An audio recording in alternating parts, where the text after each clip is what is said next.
Joe, CC was cruising through 5 and then ran into a lot of trouble there in the 6th. What was the biggest difference with him in that 6th inning? Well, I look at it as one pitch.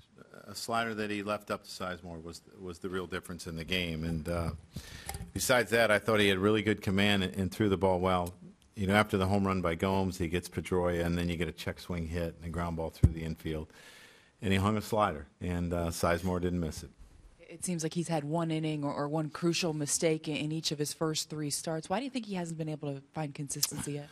Well, he hasn't thrown that poorly. We haven't scored a lot of runs in his starts. It's probably why it's, you know, he doesn't have a few wins here. But, you know, one pitch in a tight ball game, sometimes it's going to beat you. You look at the strikeouts and you look at the way he was able to navigate himself through that order prior to that 6th inning. Not the end result you want, but do you still leave here a little bit encouraged with the way he's I thought he threw the ball pretty well. I think it's something that you can look at and say he's not really throwing the ball that poorly. You know, the inning that gets started in Toronto was a ball off the end of the bat. He's run into a little bit of bad luck, but he's throwing the ball pretty decent. Kenny. Joe, you just mentioned the lack of run support for CC, and overall the run production has not been real good. What have you seen with the offense? Well, we don't have everyone clicking at this point yet. You know, some days we've swung the bats better than others. Lester's tough. I mean, there's no doubt about it. And I thought he threw the ball particularly well tonight and had really good command and kept his pitch count down for the most part. But, I mean, when you're facing an ace, a lot of times you don't score a lot of runs.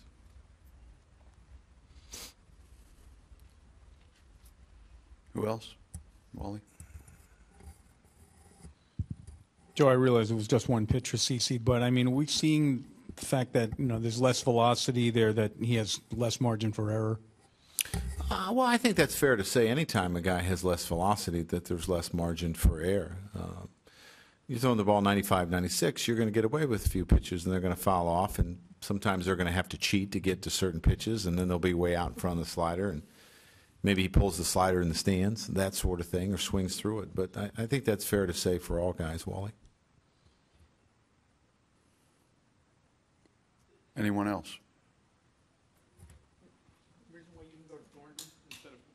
I've had Thornton up a lot lately, Wally. So, I mean, a real lot. He's okay. Yeah, he's fine. If it was 4-4, it's probably a different story. Mark. Joe, for a guy who's been used to going 7, 8 innings his whole career, when CC has these last 2 games, last game I think he was 17 out of 18 before he hit that trouble. Today, 5 innings of 1-run ball, and he just hit that wall. How tough do you think it is for him? He's a guy who used to be able to navigate through that inning and limit the damage, and here these last 2 times, 3 runs. Well, I'm sure he's frustrated a little bit by it. I think he has to look at the overall picture, where I think he's throwing the ball better than maybe sometimes the numbers indicate a little bit. And I think he's throwing the ball more consistently than he did last year. He just can't get caught up in some of the things that happen in a game. You know, a check swing really started that inning. And you got to get beyond that, and you got to make your own breaks.